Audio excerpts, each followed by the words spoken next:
इस कार्यक्रम के पुण्यार्चक हैं वंडर सीमेंट। फर्क नजर आएगा। भगवान पार्श्वनाथ धाम ट्रस्ट। भगवान पार्श्वनाथ धाम ट्रस्ट के अंतर्गत बनने वाले माता पद्मावती के मंदिर के भव्य निर्माण में अपनी चंचला लक्ष्मी का उपयोग कर महान पुण्य का अर्जन करें।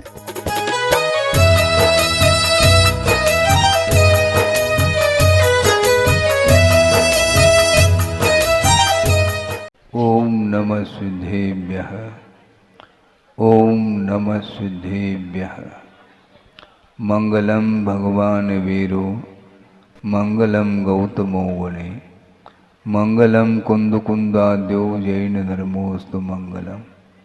सर्वमंगल मांगल्यम सर्वकल्याणकारकम प्रधानम सर्वधर्माणां जैनम जयतु शासनम।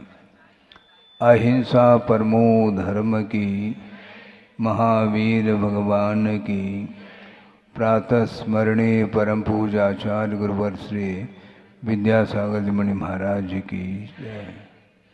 विद्याशिरोमणि आचार्य श्री समय सागर जी महामुनि राज की, समस्त मुनि संघ की।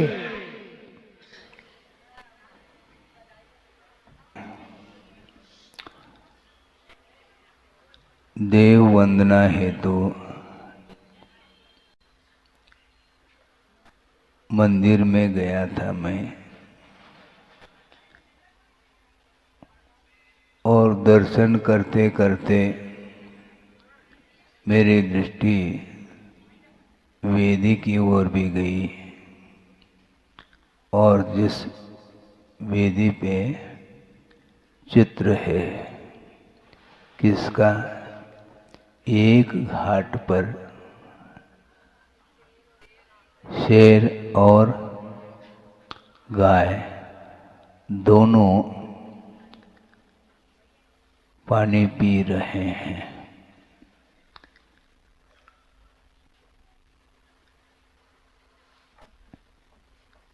भवांतर का जो वैर होता है वह कब तक रह सकता है? भवांतर का जो वैर होता है वह कब तक रह सकता है? जब तक वीतरागता का दर्शन न हो तब तक तो परस्पर में वैर भाव रह सकता है, किंतु जहाँ पर साम्य भाव का दर्शन होता है वहाँ पर वह भवांतर से आया हुआ वैर और वह क्रूरता समाप्त हो जाती है। किसका ये प्रभाव है? मात्र ज्ञान का प्रभाव नहीं, प्रयोग का प्रभाव है। ज्ञानार्जन तो संसारी प्राणी कर लेता है, किंतु ज्ञान का सदुपयोग नहीं कर पाता, और ज्ञान का यदि दुरुपयोग करता है तो इसके लिए गुरुदेव ने कहा था यह प्रज्ञा का अपराध माना जाता है। प्रज्ञापराध बहुत भयानक अपराध माना जाता है। बुद्धि मिली है और उस बुद्धि का, उस ज्ञान का यदि आत्म कल्याण करने के लिए और विश्व कल्याण करने के लिए उसका यदि उपयोग किया जाता है तो आपको बार बार ज्ञान मिल सकता है। बहुत विचित्र परिणमन है संसारी प्राणी का। आगम ग्रंथों को उठा करके देखेंगे तो आपको बहुत स्पष्ट शब्दों में वह विषय सामने आ सकता है कि जीव के पास ज्ञान है और भिन्न भिन्न पर्यायों में वह चला जाता है।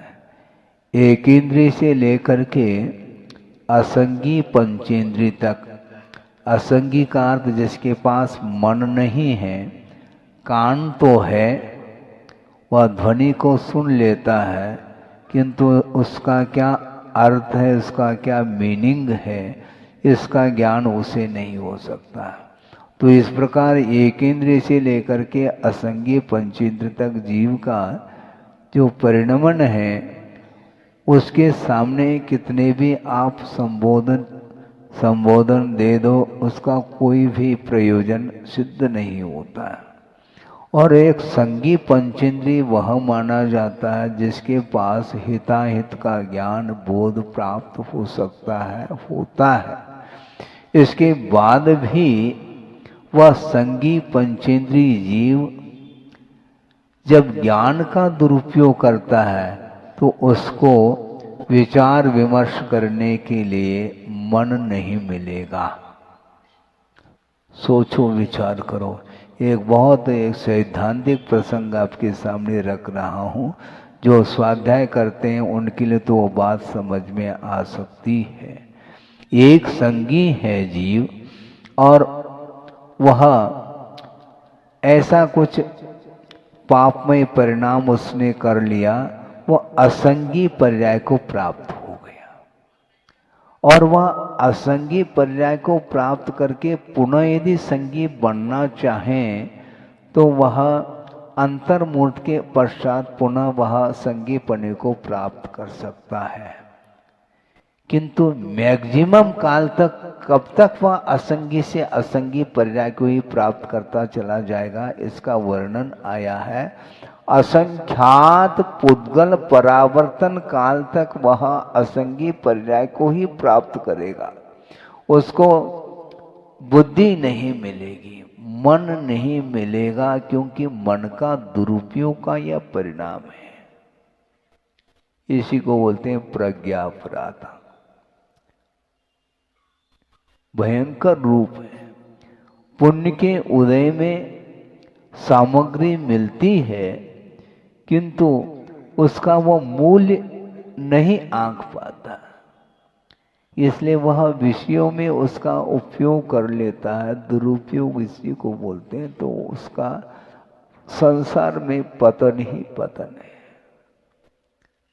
और साम्य भाव का दर्शन जब कर लेता है तो बुद्धि ठिकाने पर आती है। वह भव भवांतर से आया हुआ जो वैर है, जो क्रूर वृत्ति है, वह सब एक साथ शांत हो जाती है। समोषण में एक कोठी पशुओं के लिए भी है और एक स्थान पर वह नेवला भी है, सर्प भी है, बिल्ली भी है और सब है वहां पर। गाय भी है और शेर भी है, सब एक स्थान पर बैठे हैं। पशु और पक्षी गाय को अब भीति नहीं होती क्योंकि प्रभु विराजमान है। और प्रभु के चरणों में डर किस बात को लेकर के होगा, नहीं होता। ये अभयदान इसी को बोलते हैं। हाँ, दानांतराय का कर्म का अत्यंत क्षय हो जाता है तो अनंत दान देने की क्षमता उनके अंदर आती है। इसको बोलते हैं अभय दान। जैसे आप लोग भजन में बोलते हैं ना, मैं हूं ना, इसका अर्थ क्या है? वो मैं हूं ना का अर्थ इतना ही पर्याप्त है।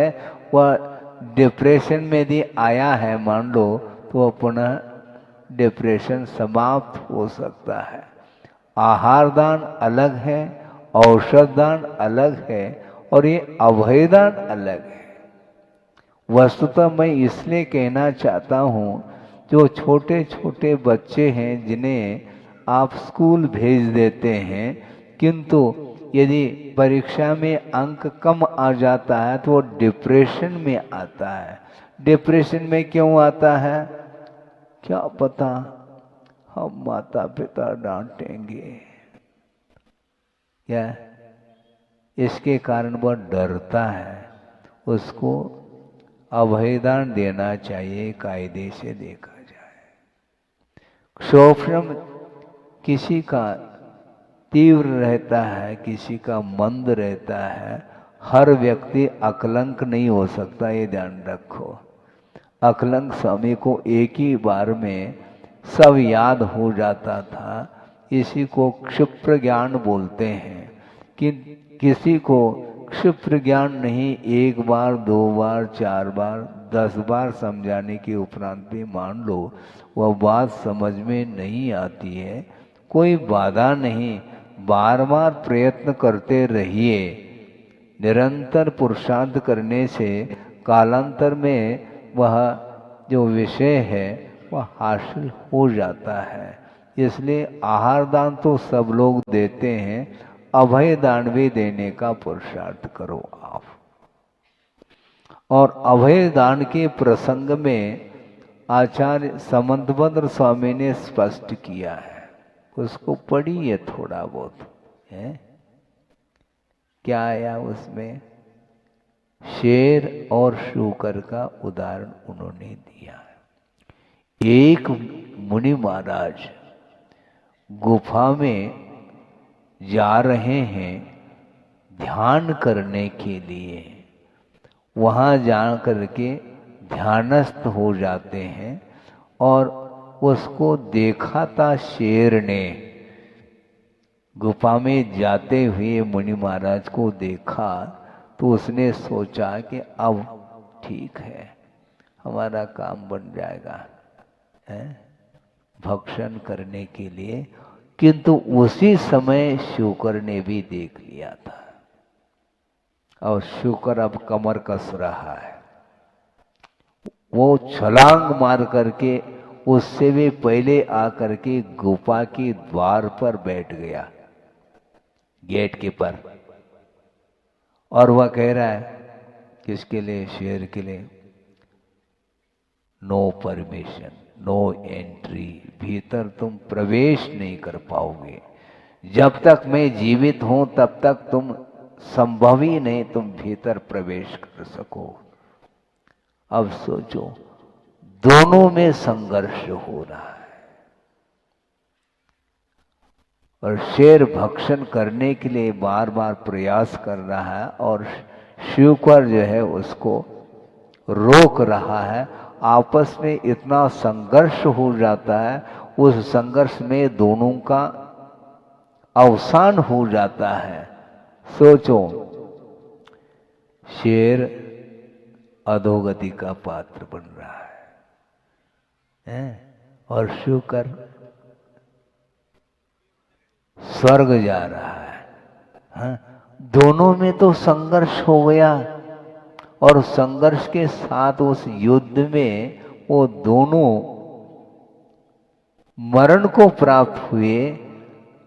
संभव है आप कह सकते हैं महाराज दोनों संक्लेश के साथ मरण को प्राप्त हुए हैं, इसलिए दोनों का पतन होना चाहिए। नहीं, ये संघर्ष के पीछे उद्देश्य क्या है?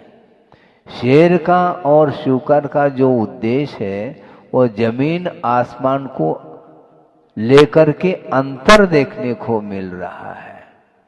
कहने के लिए तो आपको ये दिख रहा है कि दोनों संक्लेश के साथ ये संघर्ष कर रहे हैं, दोनों का पतन होना चाहिए। नहीं, किंतु शूकर के मन में ये भाव है मेरे प्राण चले जाएं, ये तो अनंत बार मरण और जन्म हो रहा है, इससे हमें प्रयोजन नहीं, प्राण मिल जाएंगे, हमें इससे क्या लेना देना। किंतु मुनि महाराज की रक्षा का भाव, इसको बोलते हैं अभय दान। है कोई व्यक्ति, बहुत कठिन है ये, कठिन तो पेपर है लेकिन उसमें उत्तीर्ण हो। और सोचो, पशु होकर के उत्तीर्ण हो रहा है, उसको भय नहीं मृत्यु से। मृत्यु से जिसको भय नहीं है उसको न व्याघ्र से भय है, न अजगर से भय है, न और किसी से भय है। वो सीधा युद्ध में प्रवेश कर सकता है। काय का भय है? जिसको मृत्यु से भय है वो हमेशा बचने का प्रयास करता है। किंतु शुक्र सोचता है कि नहीं, एक मुनि महाराज के ऊपर उपसर्ग होने को है, इसलिए मैं जब तक जीवित रहूंगा तब तक उनके ऊपर उपसर्ग आने नहीं दूंगा, और दोनों का अंत हो जाता है। इतनी सी कहानी है। विस्तार पढ़ना चाहो तो आप पढ़ लीजिए कि वस्तुतः पशु पर्याय में भी कितनी धर्म के प्रति, अहिंसा के प्रति जो निष्ठा है, अद्भुत है वह निष्ठा। किसने उसको उपदेश दिया था? माइक लगा करके है? यहां पर कहना पड़ रहा है समय पर आने का कष्ट करे। अच्छा, आपको आने में भी कष्ट हो रहा है, हा? क्यों? मनोरंजन कर रहा हूं, अन्यथा न ले। होता ऐसा है, कुछ लोग बिल्कुल लास्ट में आ जाते हैं और जिनवानी हुई नहीं और प्रवचन समाप्त हुआ और उठ जाते हैं। सोचो निष्ठा कैसी होती होगी पशु पर्याय में। ये शोखर का उदाहरण भी मिलता है, मेंढक का भी उदाहरण मिलता है, चांडाल का भी उदाहरण मिलता है। ये सब क्या है? ये इसको आप पढ़ने का प्रयास करिए।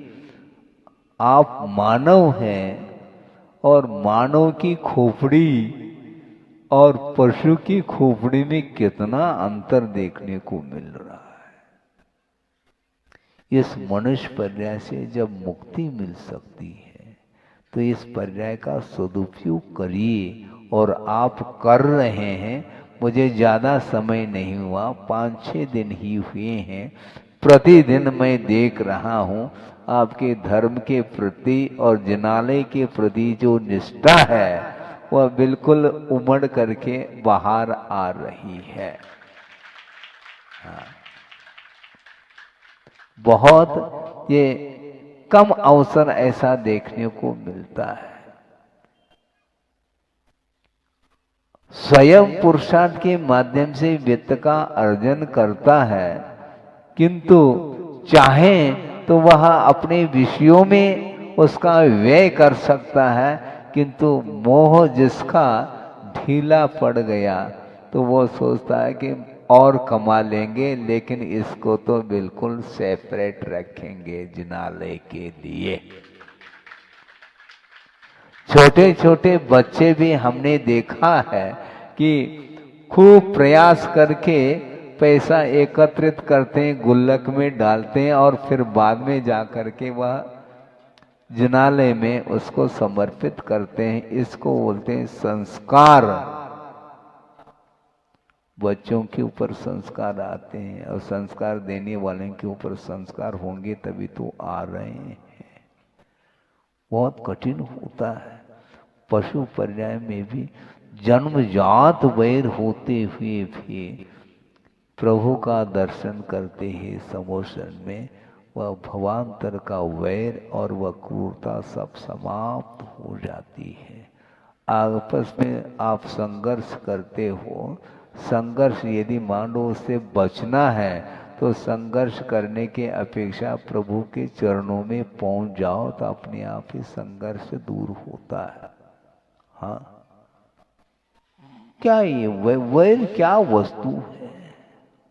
लेकिन ये बात समझ में नहीं आती ना। जब क्षायिक सम्य दृष्टि चक्रवर्ती को बात समझ में नहीं आई है, 3 युद्धों में तो वो हार गया, इसके बाद भी उसको बुद्धि ठिकाने पर नहीं आ रही है। क्षायिक सम्यक दृष्टि अवधि ज्ञानी है और उसको ये ज्ञात नहीं है क्या चक्र चलाने का भाव कर रहा है, जबकि वह चक्र का प्रभाव अपने परिवार वालों के ऊपर नहीं पड़ सकता। लेकिन बुद्धि, किसी ने कहा कि महाराज चक्रवर्ती ने जो चक्र चलाया है वो अबुद्धि पूर्वक चलाया है। अच्छा, अबुद्धि पूर्वक का अर्थ क्या? उसके पास बुद्धि नहीं थी, इसी का नाम अबुद्धि। बुद्धि काम नहीं कर पा रही है। 3 युद्धों में बिल्कुल हारने के उपरांत भी वह तिलमिला उठा और वह अपने अनुज बाहुबली के ऊपर चक्र चलाने का भाव किया, किंतु चक्र चला नहीं। वह परिक्रमा दे करके वह पुनः वापस भरत के पास ही आया। बात अलग, क्योंकि चक्रवर्ती उसी को बनना है ना, समस्या ये है। लेकिन होता है ये अपने भाई के ऊपर भी, क्योंकि इंसल्ट हो गया ना। 3 युद्धों में हार गया, दृष्टि युद्ध उसमें भी, और मल युद्ध और जल युद्ध, इन तीनों में हार गया। मल युद्ध में तो बाहुबली ने आसमान दिखाया चक्रवर्ती को, वह नीचे छोड़ देता तो क्या हो जाता, लेकिन नहीं छोड़ा उन्होंने कि ठीक है हार तो होगी। जो अनीति का सहारा लेता है तो उसको हार ही जाता है। इसके उपरांत भी बाहुबली ने सोचा ये हार जीत तो अनंत काल से हम करते आ रहे हैं परस्पर में। वस्तुतः यदि युद्ध करना है तो कर्मों से युद्ध करना है, और वह निकल पड़े, दीक्षित हो गए। और वृषभनाथ भगवान के निर्वाण के पहले ही वो मुक्त हो गए। कौन? अनुज बाहुबली। सोचो, विचार करो, ऐसा होता है। इसलिए ये समूह शरण में कैसा वातावरण होता होगा, बिल्कुल अपलक देख रहे हैं प्रभु को। उनको देखने के उपरांत अन्यत्र अब देखने का भाव नहीं होता। ये भक्तांबर पढ़िए आप है।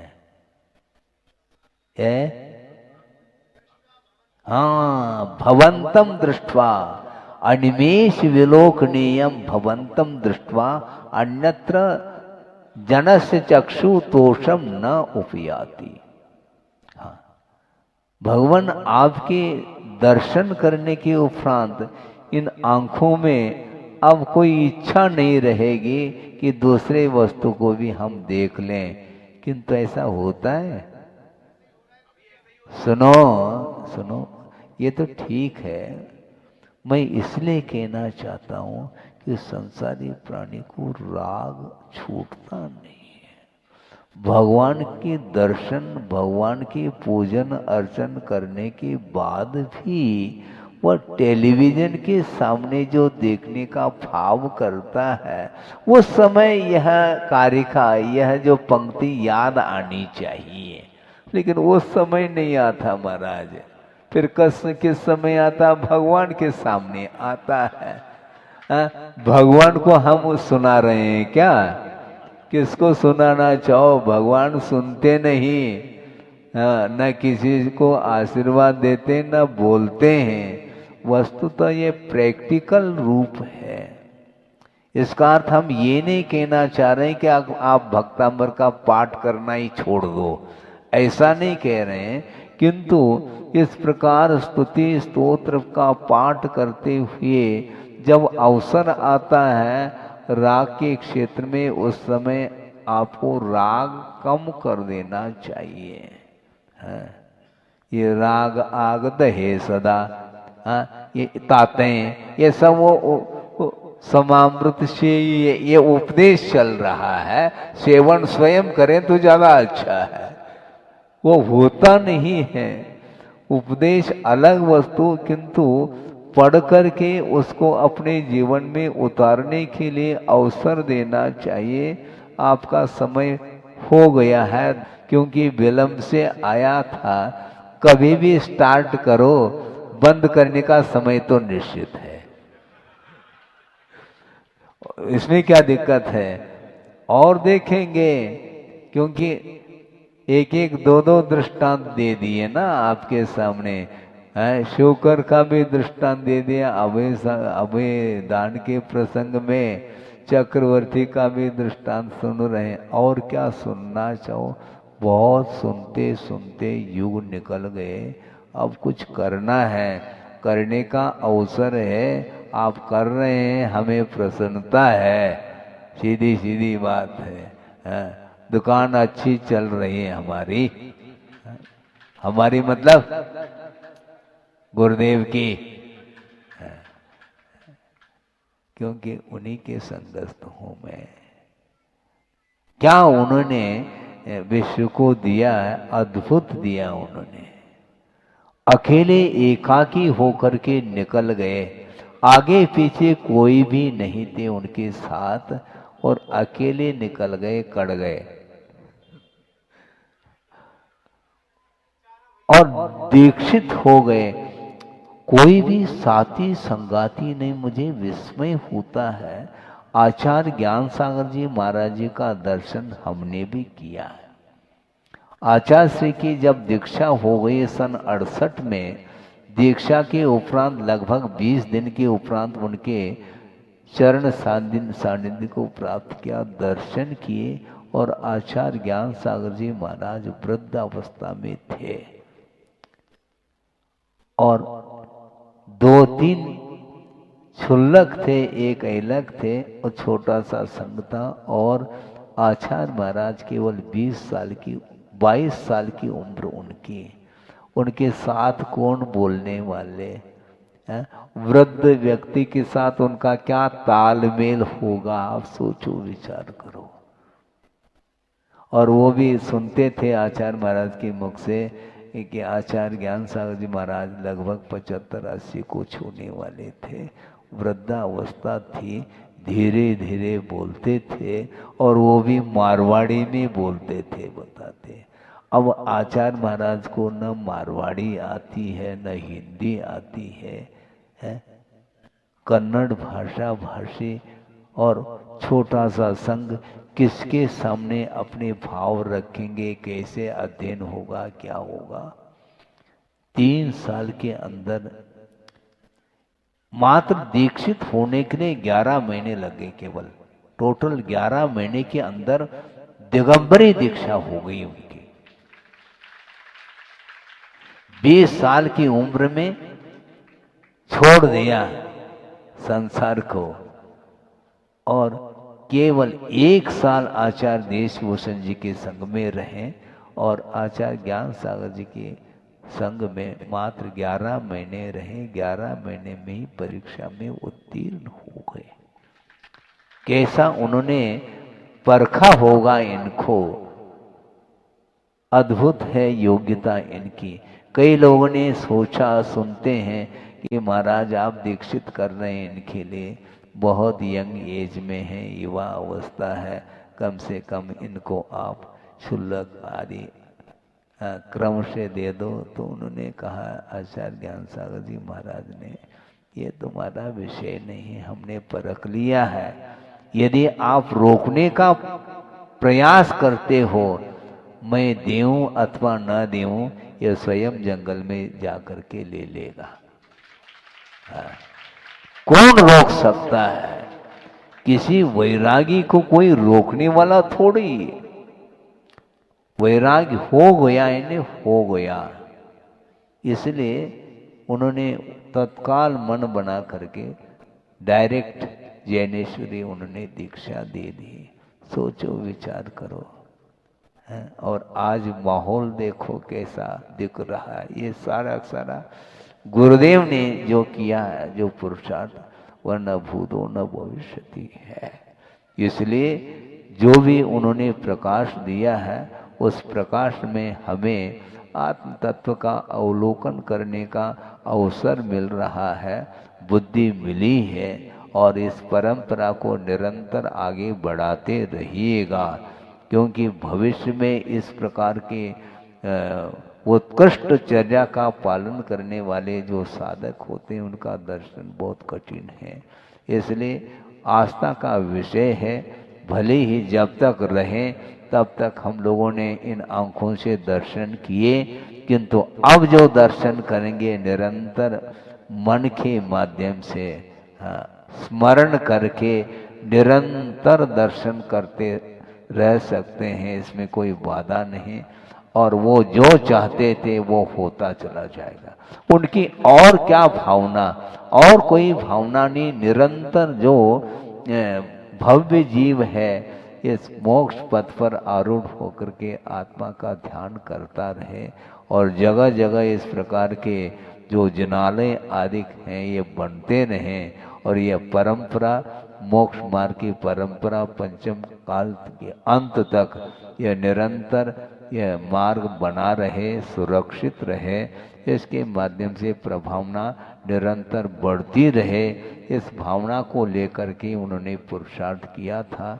हमें ज़्यादा पुरुषार्थ करने की अब आवश्यकता नहीं, क्योंकि जो कुछ करना था उन्होंने पथ प्रदर्शन उनके द्वारा हो चुका है, और उस पथ पर चलने की आवश्यकता है। हमें पथ का निर्माण करने की आवश्यकता नहीं, बिल्कुल व्यवस्थित करके गए हैं, हमें व्यवस्थित चलने की आवश्यकता है। कई लोग कहते हैं महाराज अब क्या होगा, कुछ नहीं होगा। जो उन्होंने कहा, जो दिखाया है, उस पर हमें चलने की देरी है।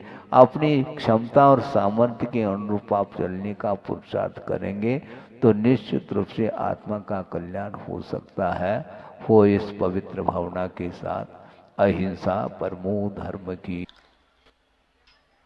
संसार का निर्माण किसी व्यक्ति विशेष के द्वारा नहीं होता,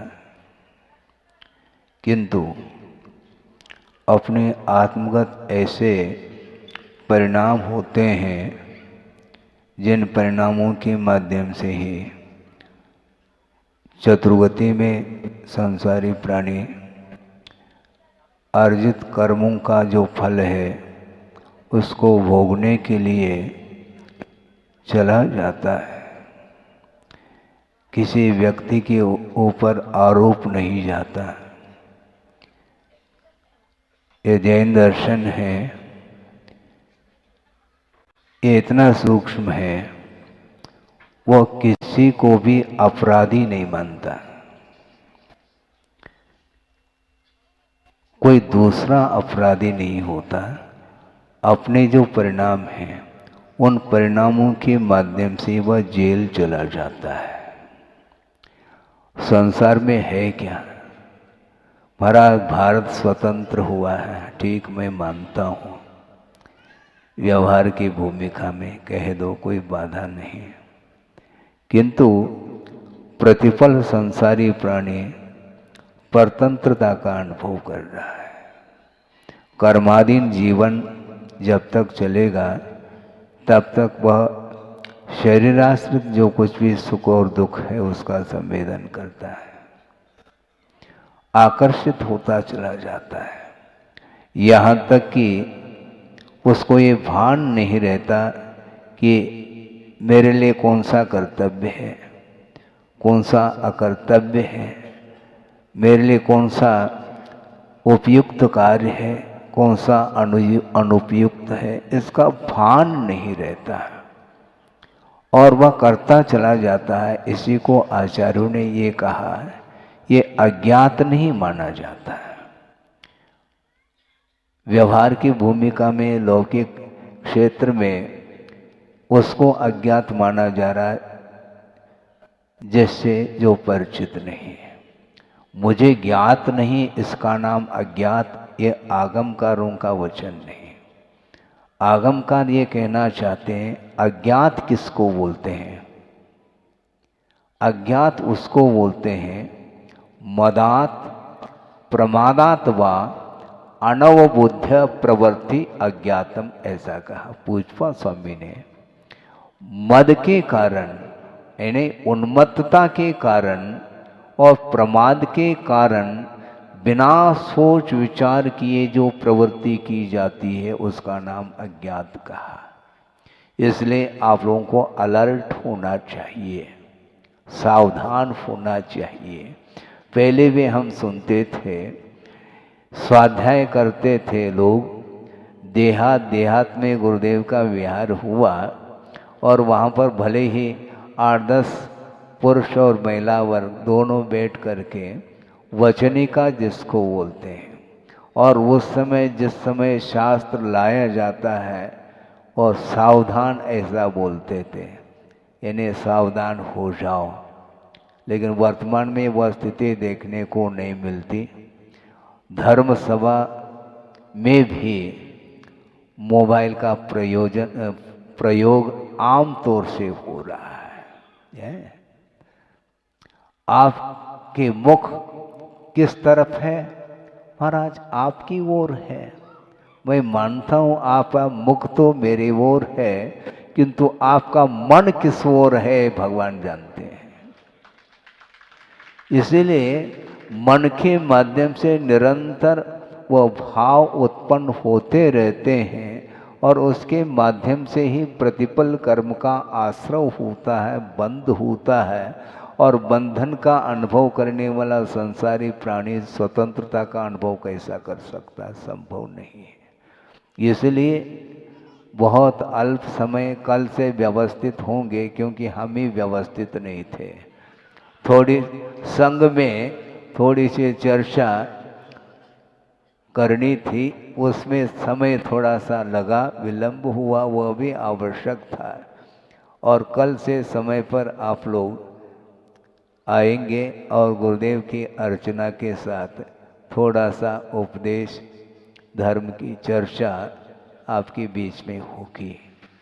तो मैं ये कह रहा था कि वस्तुतः संसारी प्राणी जिसने अतीत में ऐसा कोई विशिष्ट पुण्य का अर्जन किया है, जिसके फलस्वरूप ये मनुष्य पर्याय मिली है, और इसका यदि सदुपयोग करेंगे तो मनुष्य जीवन की सार्थकता सिद्ध होती है। ऐसे भी संसार में जीव हैं जिन्हें सोच विचार करने के लिए दिमाग नहीं है, जिसको असंगी बोलते हैं।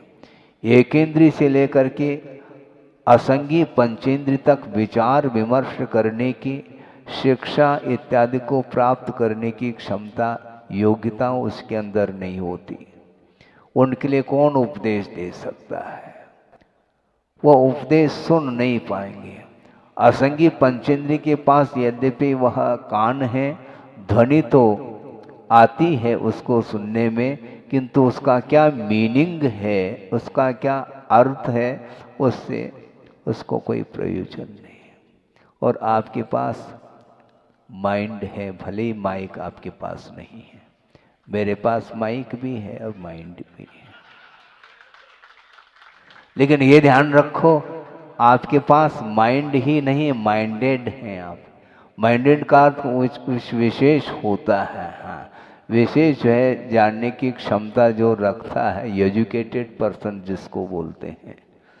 तो ऐसी स्थिति में भी संसारी प्राणी सांसारिक कार्यों से वह उभर नहीं पा रहा है, निरंतर वह उसमें उलझा हुआ है।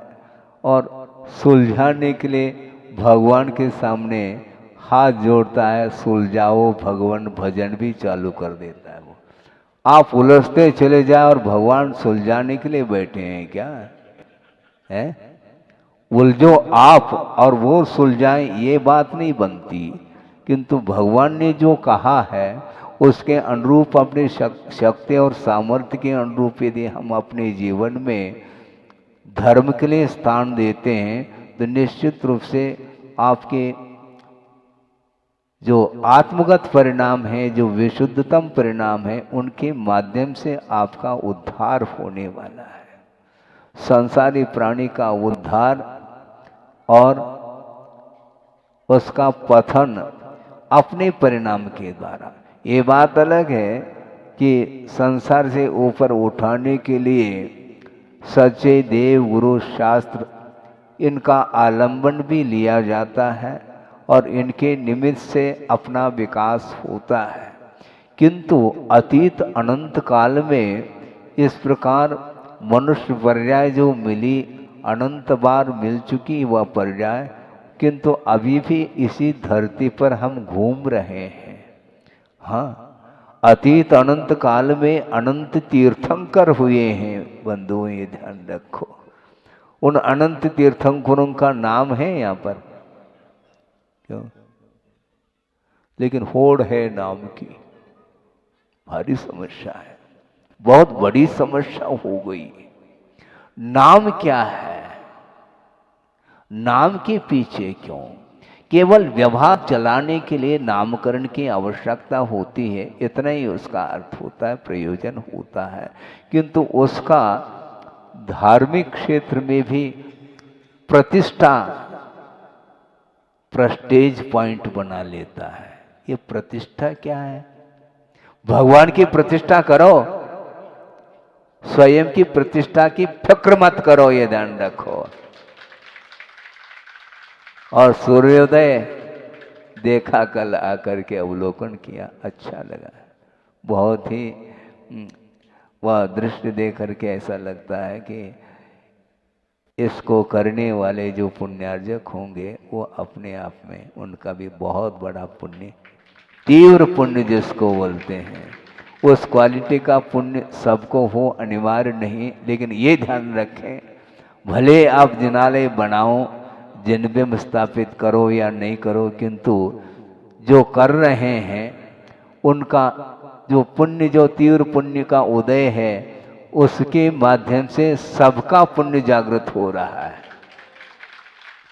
क्योंकि जिनालय का निर्माण करके जिनबिंब को स्थापित करेंगे तो केवल छिंदवाड़ा ही नहीं, पूरे देश के लोग आएंगे, दर्शन करेंगे, पूजन अर्चन करेंगे, अभिषेक करेंगे, अपने परिणामों को निर्मलतम बनाएंगे।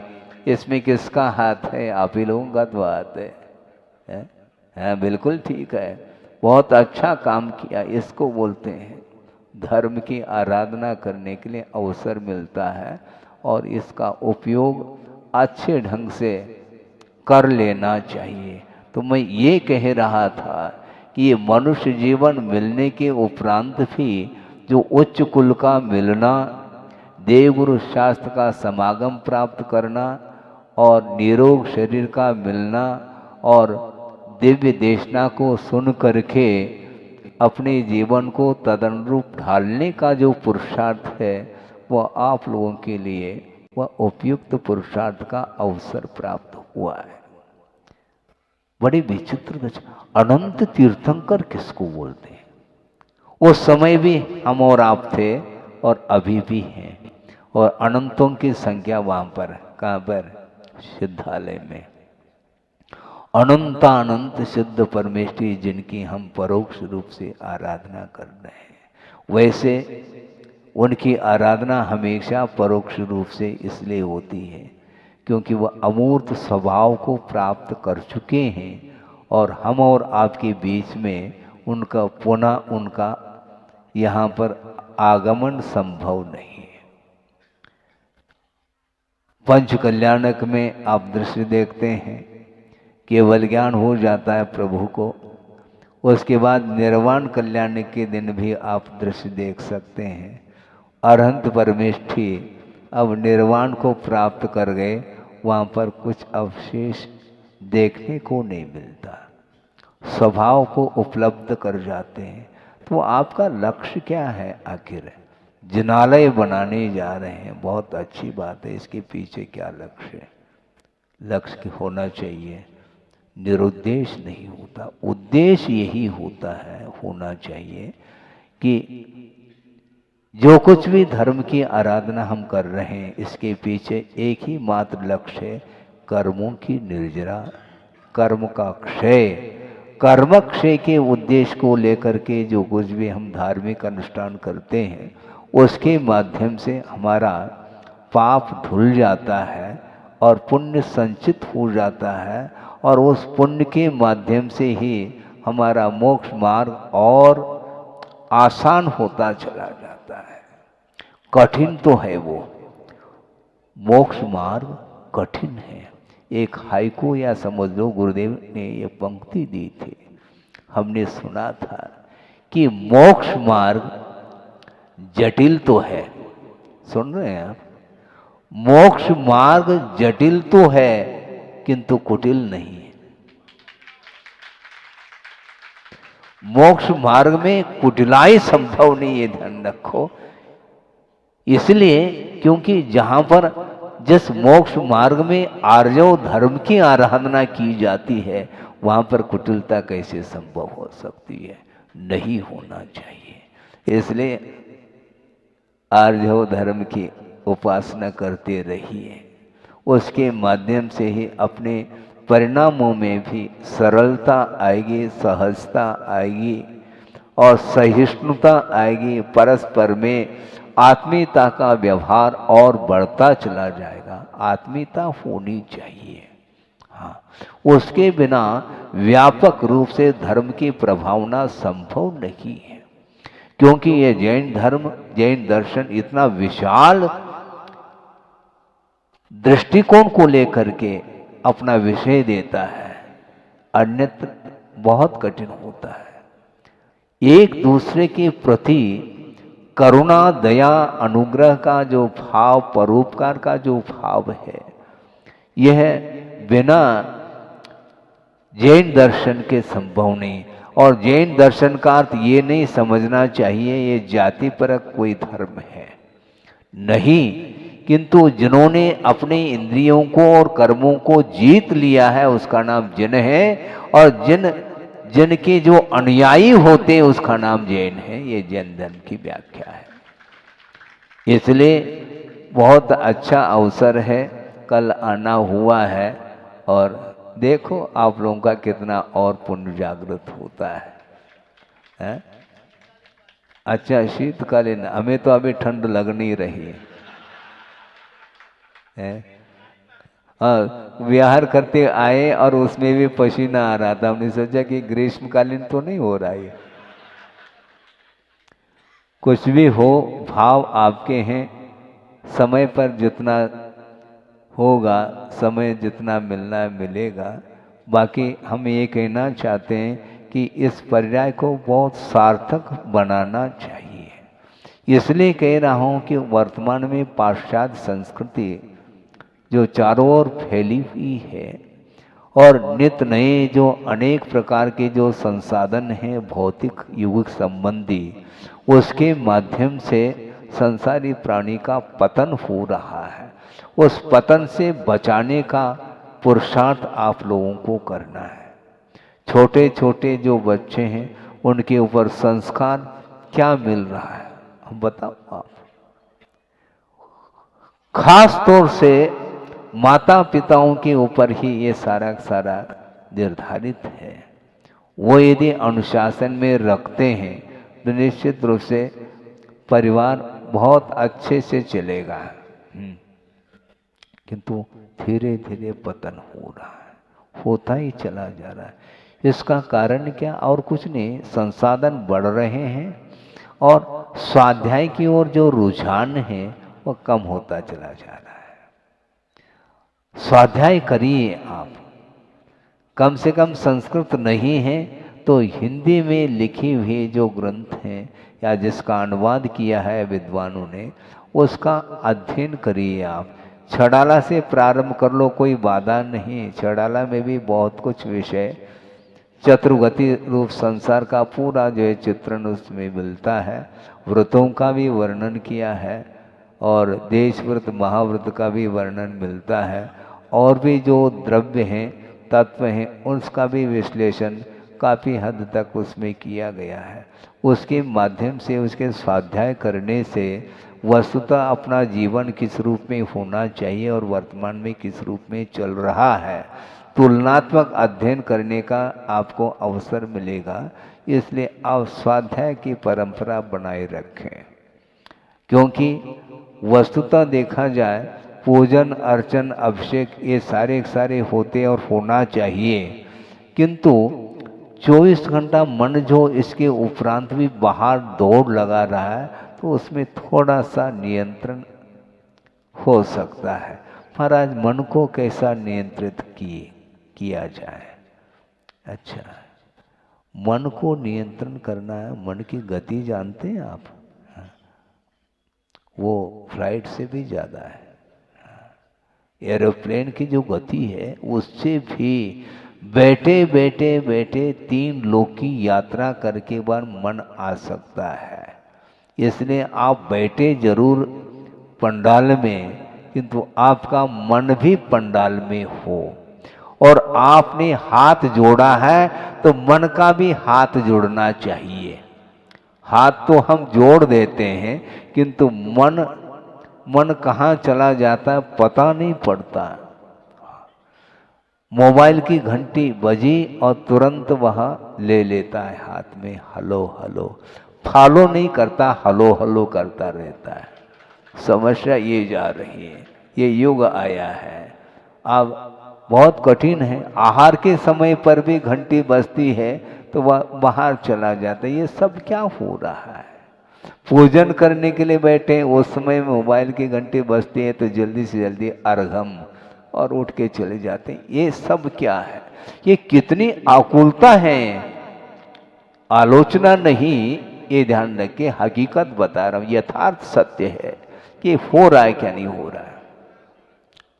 नहीं होना चाहिए, तब तो प्रभावना माननी पड़ेगी अपने को, है बिल्कुल।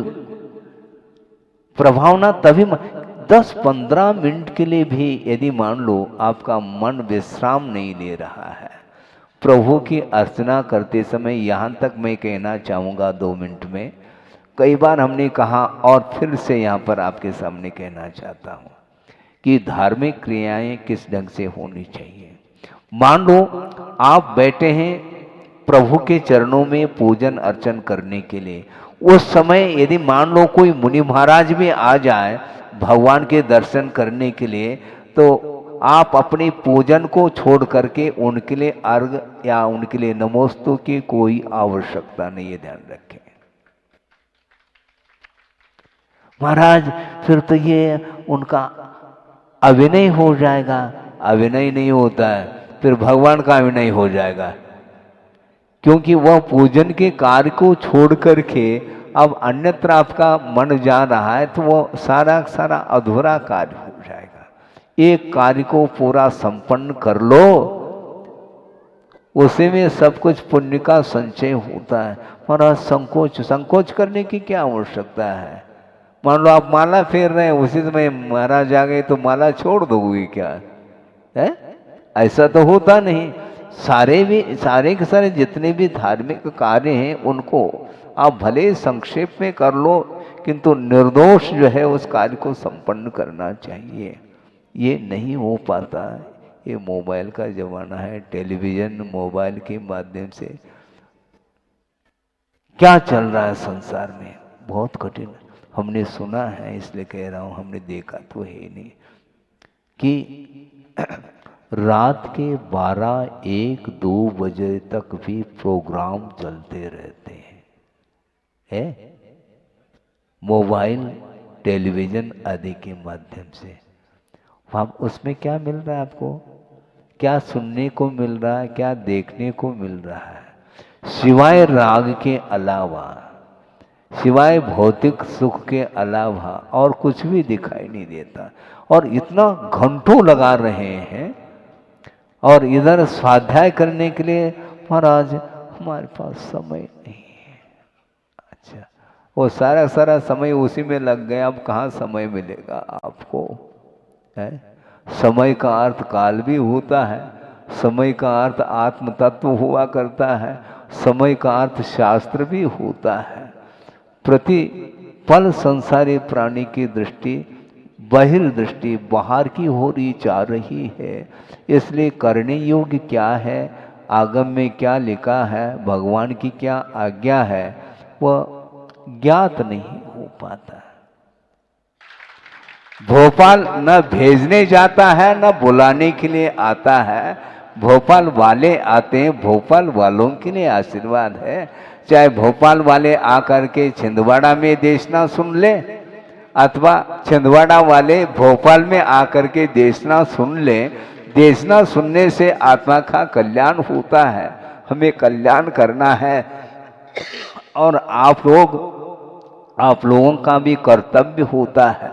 जिस प्रकार श्रमण लोग अपने कर्तव्य का पालन करते हुए अपने आचरण का पालन करते हुए साधना के माध्यम से प्रभावना करते हैं, उसी प्रकार श्रावक का भी परम कर्तव्य होता है, दायित्व है उसके पास कि वह भी जिस प्रकार श्रवण अपना कर्तव्य करते हैं उसी प्रकार वो भी जहाँ भी हो वो धार्मिक क्षेत्र में पूरा पूरा योगदान देते हुए वो उसके लिए उपस्थिति दर्ज करें। हैं, धर्म एक रथ का रूप है और रथ के कितने पहिए होते हैं? 1000 है अथवा 2 है, 2 पहिया तो है ही।